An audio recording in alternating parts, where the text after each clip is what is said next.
Donald Trump is having a rough campaign closing, talking of violence against journalists this weekend, pantomiming a sex act on his microphone, and continuing the free fall since the Madison Square Garden rally put him on defense over all kinds of attacks and hateful jokes.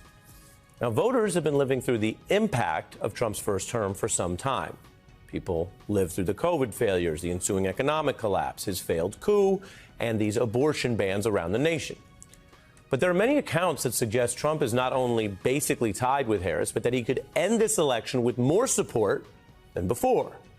His ceiling has been typically stuck around 46 or 46.8% in the past races. You can see there, both times he drew fewer votes than the Democrat running, but famously took the Electoral College with 46.1% in 2016. And Americans disapproved of Trump as president for his entire time in office. There were historic lows. He averaged about 41%. And I want to tell you, when he left in January 21, he was at a rock bottom 34%. Record lows. These are not numbers suggesting the public approved of him or wanted him at the time, let alone again. Yet, as Steve Kornacki has reported, and we saw these charts, the same nation that rejected him and saw him out the door at that 34% approval, now in surveys remembers that very same time more fondly. People now say in the United States that they give Trump's first term 48% approval. That's in the past tense, but it's far higher than the actual approval he had at the time. Now, memory is flexible, it's subjective. People thought less of Trump's first term during it, according to them. I'm telling you, their approval ratings, not the media's, not my view. But it's also been very choppy since then. People feel worse off than they did 4 years ago. The wrong track numbers in America are high. And when times are tough, it's common to look back for some better time. A type of political nostalgia, which is actually the exact messaging that conservatives have long been primed for. Ronald Reagan coined the MAGA slogan. You see it right there. Make America great again. Donald Trump later plagiarized it and added his more blunt appeals to the old days, from gender to race. So right now, our special report here heading into the election is, what are people forgetting about Trump in office? Now, he could tick up to 48% and still lose, or he could win the Electoral College, but any chance Trump has at winning Tuesday's votes rests on a pretty good number of people forgetting what I just mentioned, that they did not actually approve of his time in office during that time, which is usually the best indicator, not your faraway memories later. It's while they were living through it, in contrast to what may be these inflated sort of nostalgic numbers now. Now, those are the facts about the numbers. They're not partisan. Just as many warnings against Donald Trump from the beginning.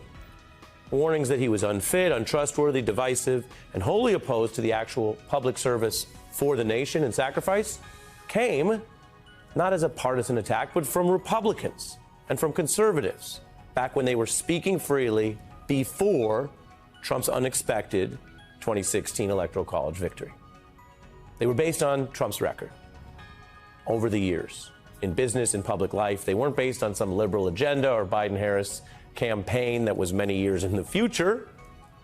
It is a fact, if you put aside all of the partisan harping and skepticism about where we hear things, it is simply a public fact that we lived through, that those Republicans made those warnings because we've never seen any figure in either party in the modern era draw such widespread condemnation. He's a race-baiting, xenophobic, religious bigot. This man is a pathological liar. The most vulgar person to ever aspire to the presidency. I don't think he has a clue about anything. The man cannot tell the truth, but he combines it with being a narcissist. He's a chaos candidate, and he'd be a chaos president. He's a populist, authoritarian narcissist. Coming from a guy who is such a coward. He has authoritarian rulings and interests and notions. I'm a never Trump guy. I never liked him. Those are all Republicans. Okay?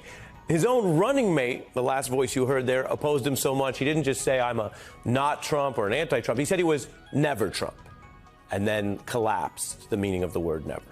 And there are many more condemnations from progressives and liberals, from other types of critics, from government veterans, from nonpartisan experts. But maybe all these adjectives only go so far. There is also the facts of how Trump ran the government, how he used the power when he had it. Here are some of the documented examples. Trump failed to lead a competent COVID response. He rejected the medical leadership. He lied about the virus danger. And then he told people to drink bleach. Right, and then I see the disinfectant where it knocks it out in a minute, 1 minute. And is there a way we can do something like that by injection inside or almost a cleaning? Trump failed to also enact his own legislative agenda, the top items he had been pitching, from infrastructure to health care. He failed to build the wall he promised, which was the centerpiece of that first campaign.